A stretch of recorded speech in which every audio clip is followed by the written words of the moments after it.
Hello guys, welcome back एल्टू भैया। तो जी हाँ साथियों, फिर से आप सभी का इस छोटा सा प्यारा सा चैनल एल्टू भैया पर स्वागत है, वेलकम है, खुशामदीद है।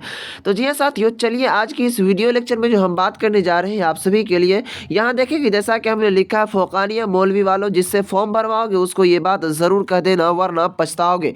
तो जी हाँ साथियों, ये वर्ड थोड़ा सा कड़वा है लेकिन आप सभी के हित में है। देखेंगे साथियों, जैसा कि आप सभी जो मदरसा बोर्ड से जो एग्ज़ाम देते हैं साथियों, उनके लिए आप लोग ज़्यादातर यही करते हैं कि फॉर्म जो अप्लाई करवाते हैं वो किसी के माध्यम से, किसी के ज़रिए से फॉर्म अप्लाई करवाते हैं। और देखेंगे इनमें बहुत सारी मिस्टेक और वो गलतियां कर देते हैं जिनको आज मैं बताने वाला हूं। और देखेंगे जो 2023 में एग्ज़ाम देंगे फोकानिया या मौलवी का, उनके लिए तो ये वीडियो बहुत ही महत्वपूर्ण, बहुत ही अहम है। अगर आप इस वीडियो को स्किप कर देते हैं तो आप समझ लीजिए आप ख़तरे में पड़ जाएंगे। तो इसीलिए आप वीडियो को ज़रूर देखिएगा ताकि आप सभी के लिए जो आने वाला वक्त है साथियों, जो आने वाला टाइम है, आप सभी के लिए बेहतरीन टाइम बने।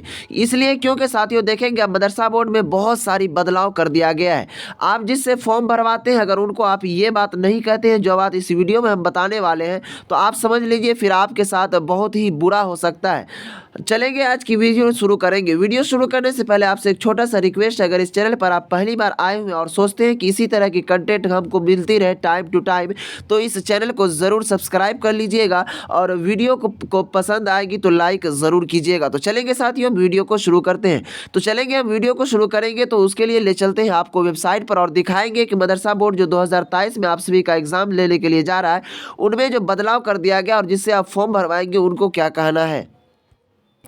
तो देखेंगे साथियों, मदरसा बोर्ड के ऑफिशियल वेबसाइट पर चले आए हम।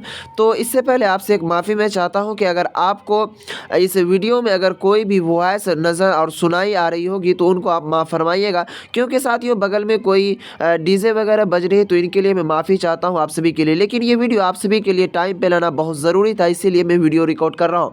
देखेंगे सबसे पहले बात मैं उनका कर लेता हूँ जो बच्चे 2023 में, कब, तो 2023 में चाहे फोकानिया का एग्ज़ाम देने के लिए जा रहे हो, चाहे मौलवी का एग्ज़ाम देने के लिए जा रहे हो, उनके लिए मैं बात कर लेता हूं। तो देखेंगे साथियों, आप सभी जो फोकानिया और मौलवी का इम्तिहान देंगे 2023 में, तो उनका जो है सिलेबस अब पूरी तरह से बदल गया है। जैसा कि इससे पिछले हमने आप सभी को जानकारी दिया था पिछले वाली वीडियो में, अब सिलेबस ये बदला साथियों। देखेंगे जिस तरह मान लीजिए आप फोकानिया का एग्ज़ाम देने जाते हैं, तो जिससे आप फॉर्म भरवाते हैं वो आपको मनमानी से आपका तो रुपया भी ले लेता है, और आप मान लीजिए ऑप्शनल सब्जेक्ट में इंग्लिश रखना चाहते हैं तो इंग्लिश नहीं देता है, इंग्लिश की जगह इकोनॉमिक्स वो डाल देता है, या फिर आप इकोनॉमिक्स रखना चाहते हैं तो आपको इंग्लिश डाल देता है, या फिर आप ये दोनों में से कोई नहीं रखना चाहते हैं तो होम साइंस वगैरह डाल दिया जाता है। तो ये पहली गलती हुई। अब दूसरी गलती देखेंगे साथियों, ये क्या करते हैं जिससे आप फॉर्म भरवाते हैं, पहले वाला वो सिस्टम खत्म हो गया जो 2022 में एग्जाम दे चुके हैं मौलवी का या उससे पहले, तो वो जो मौलवी का जो एग्जाम था वो आर्ट्स के बराबर था साथियों। अब जो है मौलवी का एग्जाम मदरसा बोर्ड बहुत ही बेहतरीन तरीके से उनको बिल्कुल बदल ही दिया है, क्योंकि अब मौलवी का जो एग्जाम होगा साथियों, आप सभी का 4 सब्जेक्ट में 4 स्ट्रीम में एग्जाम होगा। इससे पहले हम बता चुके हैं आपको, फर्स्ट होगा साइंस का, उसके बाद आर्ट्स अलग हो गया, अब कॉमर्स अलग हो गया है, उसके बाद साथियों आप क्या कहते हैं इस्लामियात अलग हो गया है। जिस टाइप से बिहार बोर्ड में इस तरह के 3 सब्जेक्ट रहते हैं, स्ट्रीम रहते हैं, साइंस, कॉमर्स और आर्ट्स, और इसमें एक इस्लामियात को जोड़ा गया है, तो उसी तरह अब इसमें जो साथियों 4 सब्जेक्ट यानी 4 स्ट्रीम को जोड़ा गया है।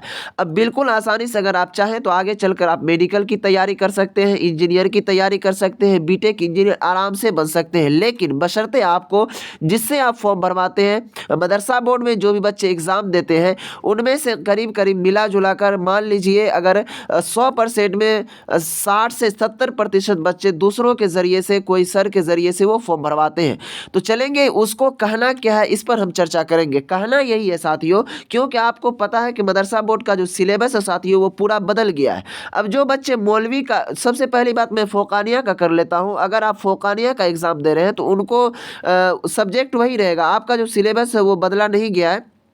सारी जो बुक है वो किताबें बदल दी गई हैं, कहाँ से क्वेश्चन वगैरह आएंगे उनका अलग से मैं वीडियो डाल दूंगा। तो सबसे पहले उनको ये कहना है कि जिस तरह मान लीजिए आपका जो ऑप्शनल सब्जेक्ट रहता है ना साथियों, ऑप्शनल सब्जेक्ट इंग्लिश है, उसके बाद इकोनॉमिक्स है, उसके बाद फिर साथियों आप सभी का होम साइंस है, उसके बाद ऑप्शनल सब्जेक्ट में आ जाता है आपको मैथ भी है। तो आप इन सब्जेक्ट को चूज़ कर लेंगे, अगर आप चाहें तो इंग्लिश रख सकते हैं या इकोनॉमिक्स, किसी एक को रखना चाहेंगे तो आप अपने मर्जी से रखवाइएगा। नहीं तो वो क्या करते हैं जो फॉर्म भरने फीस को देते हैं वो भर देते हैं और आपको पता भी नहीं चलता है कि मेरा ऑप्शनल सब्जेक्ट में क्या है। तो आप उनको कान खोल कर कह दीजिएगा कि सर मेरा इंग्लिश ऑप्शनल सब्जेक्ट में रहेगा फोकानिया वालों, या फिर आप इकोनॉमिक्स रखना चाह रहे हैं तो इकोनॉमिक्स ही दीजिएगा सर, उनके बाद या फिर मैथ देना चाह रहे हैं तो मैथ ही दीजिएगा। क्योंकि जब बच्चे एग्जाम देने जाते हैं तो वहाँ पर उनके एडमिट कार्ड जब आते हैं तब पता चलता है कि मेरा ऑप्शनल सब्जेक्ट क्या है, मैथ है क्या, बहुत सारी प्रॉब्लम आती है। अब चलेंगे साथियों मौलवी वालों आप कान खोल कर और ध्यान से सुनिएगा, ये आप सभी के लिए भविष्य का फैसला होने जा रहा है। क्योंकि अब मदरसा बोर्ड वो बोर्ड नहीं रहा, मदरसा बोर्ड फिलहाल पूरी ही बदल गई है। क्योंकि देखेंगे अब इसमें आर्ट्स भी हो गया है, कॉमर्स भी हो गया है साथियों, उनके बाद साइंस भी हो गया है। तो मैं जहां तक उम्मीद करता हूं आप सभी से, ये 3 विषय हैं, तो इसमें से आप क्या चूज करना चाहते हैं। अगर आप आर्ट्स में एग्जाम देना चाहते हैं तो उनको बोलिएगा आप कि हमको आर्ट्स का एग्जाम देना है, या फिर आप साइंस का एग्जाम देना चाहते हैं तो उनको बोलिएगा हमको साइंस में एग्जाम देना है, या फिर आप कॉमर्स का एग्जाम देना चाहते हैं तो आप उनको बोलिएगा कॉमर्स का एग्जाम देना है, या फिर इस्लामियात का एग्जाम देना चाहते हैं तो इस्लामियात बोलिएगा। नहीं तो जिसको आप फॉर्म भरने देते हैं साथियों वो मनमानी ये कर देंगे, वो अपने मर्जी से या तो आपको चाहेगा तो वो आर्ट्स दे देगा, या चाहेगा तो साइंस दे देगा, या चाहेगा तो कॉमर्स दे देगा, या चाहेगा तो इस्लामियात दे देगा। तो इसीलिए मेरा वीडियो बनाने का मकसद ये था कि अगर आप आगे अपने लाइफ में कुछ करना चाहते हैं, फ्यूचर में कुछ करना चाहते हैं तो सोच समझ के उनको सब्जेक्ट दीजिएगा और कहिएगा कि सर मैं साइंस का एग्जाम दूंगा तो मुझे साइंस का ही क्या कहते हैं पेपर भरिएगा और रजिस्ट्रेशन कीजिएगा। नहीं तो अगर आप सोच रहे होंगे कि मदरसा बोर्ड से एक ही विषय का होता है तो वो नहीं, क्योंकि आप जो 2023 में एग्जाम देंगे उनके लिए पूरी तरह से सिलेबस को बदल दिया गया। अगर आप साइंस में चाहते हैं तो साइंस में देंगे, आर्ट्स में या कॉमर्स में, तो आपके ऊपर डिपेंड करता है कि आप साइंस से एग्जाम देना चाहते हैं या फिर आर्ट्स से एग्जाम देना चाहते हैं या फिर कॉमर्स या इस्लामिया से एग्जाम देना चाहते हैं। अब जिस स्ट्रीम में एग्जाम देना चाहेंगे उनको आप कान खोल कर बोल दीजिएगा कि सर हम साइंस का एग्जाम देना चाहेंगे, आप साइंस से ही रजिस्ट्रेशन कीजिएगा। अगर आप आर्ट्स के एग्जाम देना चाहेंगे तो आर्ट्स उसको बोल दीजिएगा कि सर हमको आर्ट्स का रजिस्ट्रेशन करना, आर्ट्स का एग्जाम देना, या फिर कॉमर्स से एग्जाम देना चाहते हैं तो कॉमर्स उसको बोल दीजिएगा, आपको कॉमर्स रखवा देगा। नहीं तो साथियों वो क्या करेंगे, वो मनमानी कर लेंगे ये कि वो अपने मर्जी से रुपया तो उतना ही लग जाएगा और अपने मर्जी से वो अपने मन से दे देगा, या आर्ट्स दे देगा या कॉमर्स दे देगा या साइंस दे देगा। तो उनका मनमानी चलने नहीं देना है और ऑप्शनल सब्जेक्ट में देख लेना साथियों आपको क्या रखना है।